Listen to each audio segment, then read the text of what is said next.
guys, and welcome back to my channel, and welcome back to another DIY video. Now this video is fairly old. I filmed it I think last year, but I wanted to re-upload it because I think it's a really good DIY and I think people will want to see it more now. It hasn't got the most views in the world and I'm being kind of selfish by re-uploading it, but I really want more people to see it because I think it is a really easy and simple DIY to do. And it is on this, and you can't really tell what this is. This is a replica of a Necessary Evil dress / top. It's called the Lydia dress and it's made out of basically a black lace and it's meant to emulate Lydia's outfit in Beetlejuice. I made mine for literally £5. It is so easy to make. You don't even need a sewing machine to make it. You could probably and literally could hand sew this. Obviously it always helps to have a machine, but if you don't have one, don't worry, it's really easy to do. And yeah, we're just going to get into it. It's really simple. So guys, this is what you're going to need for this DIY. Obviously you're going to need some black lace. Mine is a stretch lace and it does have a scalloped edge. I'm not going to use that edge as we're cutting a circle out of this, so this will be on one side, not the other side. But I've bought way too much fabric for what I actually need. I have another DIY with this in mind. But some black stretch lace, I think mine was £1.50 a metre and I got around 3 metres. You'll probably only need 1 metre to be honest with you. I also want some pins and a needle and thread or a sewing machine. I'm using my sewing machine because it's just easier on me, but you can hand sew this. I don't plan on really hemming any of the edges as the lace doesn't fray. Pins just to pin it all together. Definitely going to need a tape measure, I can't even talk today. Measurer of some description. This is just a soft fabric one. I do have a shorter one somewhere, I don't know where it is. And also some tailor's chalk, some eyeliner, some regular chalk. I had tailor's chalks because my family bought me some for my birthday. You also need some pairs of scissors, a pair of vintage pinking shears. So these will give you the pinked zigzag edge, as well as a pair of regular fabric scissors. The reason I'm going to use pinking shears is because I really like the detail on the edge of the lace, but I'm not sure if it's going to cut the lace well. We'll find out, but also plain scissors are needed in general. The back, on the original garment they have silver hook and eye closures. I don't own any silver hook and eye closures and I'm not going to go buy some for this, but these are just some old fabric hook and eye closures that I have from a DIY that I've been wanting to do for a while and didn't want to do it anymore, so I bought these without actually using them. The box is actually broken, but there are 3 pairs in this set. I think I'm only ever going to need 2, but they're just covered in fabric. They are really quite cool looking. But I think I'm only going to need 2 today. I've also got my cutting mat out just because I don't want to damage my table, even though it's already covered in wax and whatnot. This used to be my altar table and I've relocated it, so it is pretty beaten up. So the first thing you're going to want to do is measure around your neck, and what we are essentially going to be doing is creating a circle skirt for our neck, if that makes sense. You should really measure from your wrist to your neck. Okay, so this step is optional. You don't have to do it. You can just do this directly onto your fabric, but I trust myself more when I've drawn it on a piece of paper.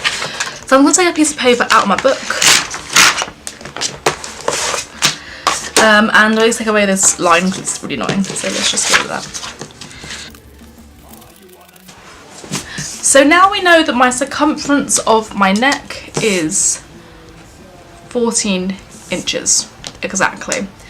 I need to work out the radius.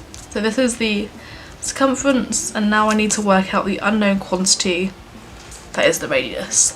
What you could do is a little bit of sneaky maths and you could do some pi r squared nonsense, but because I'm too lazy and cannot remember how to do that, I'm going to do the awesome thing and it's called Google. So let me just Google circle skirt calculator. So googling circle skirt calculator, first one that comes up, this will work. I want to work in inches, I want to make a full circle skirt. it's gonna be a mini. And my waist, well, my neck measurement is 14. Do the maths. So the waist radius is 2 inches. I'm gonna ignore the fabric length required because that doesn't apply to us. So the radius now equals 2 inches. And I've just now realised my ruler works in centimetres, but we're going to do this in inches. So starting in this top corner, I'm going to position my tape measure right up there. And at the 2 inch mark, mark a point. I'm going to do this the whole way around. You can upsize this like on a larger scale. I do this when I make my circle skirts and half circle skirts and whatnot. I will always do it on a piece of paper in exactly the same way I'm doing it today, just because I find it a lot easier. Fabric can move and your measurements can be wrong, so I always find it more beneficial to do it on here. And then I'm going to connect the dots I've drawn. And now taking my scissors, I'm going to cut this out. I should really be using some paper scissors for this, but I don't actually have any right now, so I'm going to use my fabric scissors.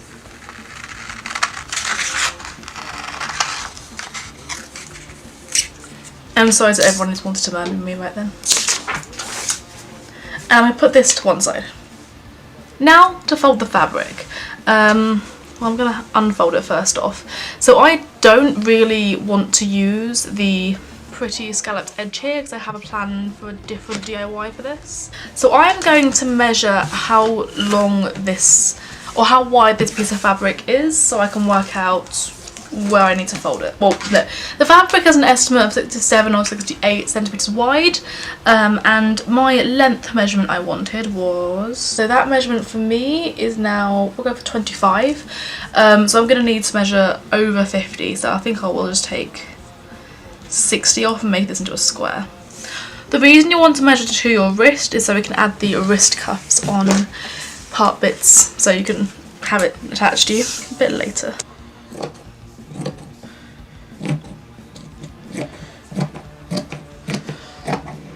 And I'm going to save the rest of my fabric here for my other DIY.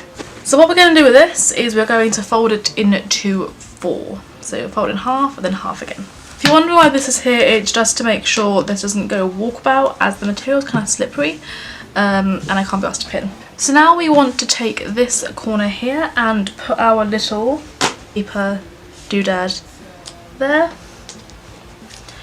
and I'm just going to cut around that. So going with 25 inches from here, I'm going to measure that out on the fabric. I'm going to use pins to mark them in place instead of chalk so the fabric doesn't go walkabout on me. And to save myself a little bit of time, I am just going to cut this out now. So because we cut this on the fold, there is no seams in this, which is really what we want, and our head will go in here.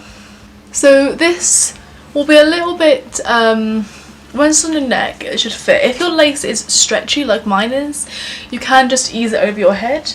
But if your lace is not stretchy, well, I wouldn't recommend getting non-stretch lace in the first place, but we are going to be creating a U in the back so you can't get it on and off your head. So my camera decided it didn't want to film any of what I just did, but I'm going to run you through what I've done.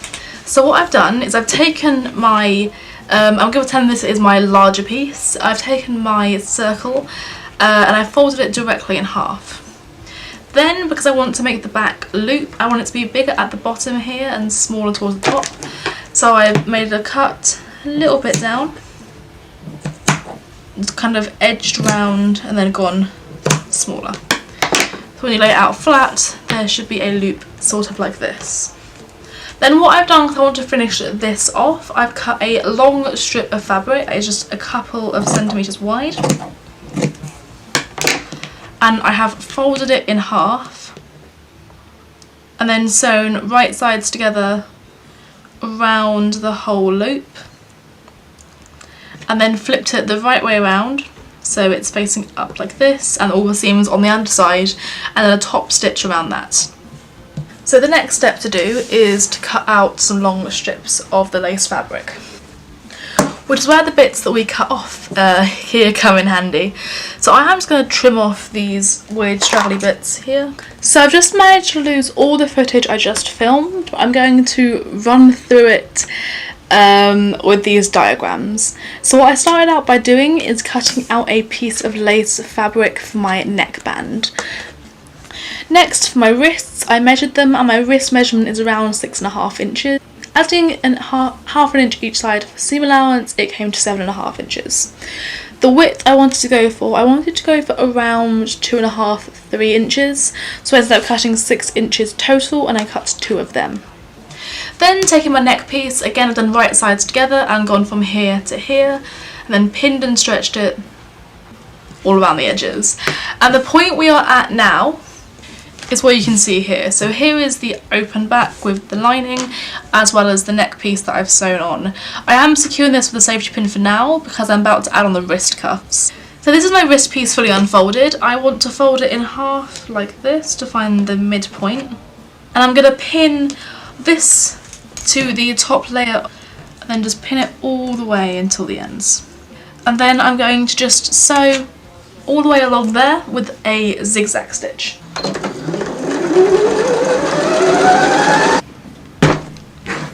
And then before I sew it into a loop, I want to just top stitch that down. I'm actually going to trim off the excess and then top stitch it down. And then just to put the cuff together, I'm going to fold it right sides together so the raw edge here is exposed. Sew down this edge as well as a little bit onto this so it ends about an inch down, like that.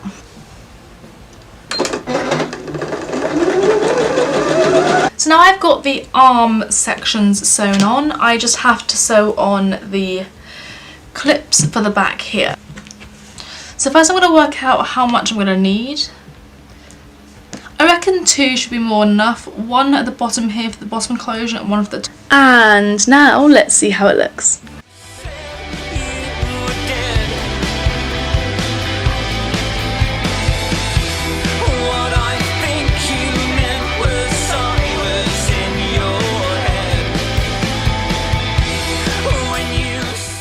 So guys, that was it from me. I hope you enjoyed it. I hope you don't mind that I've uploaded an old video for today's video content. If you enjoyed it, be sure to give it a big thumbs up and let me know in the comments down below if you want to see more DIYs along this sort of train. And if you want to join the channel, I'll have my little join links in the description down below. You get this really cool icon as well as shout outs and all sorts of other perks. Speaking of shout outs, a huge thank you to Dry as Shy sponsoring the channel. And I think that's it from me today guys. Stay safe, stay dark, and I'll see you in the next one.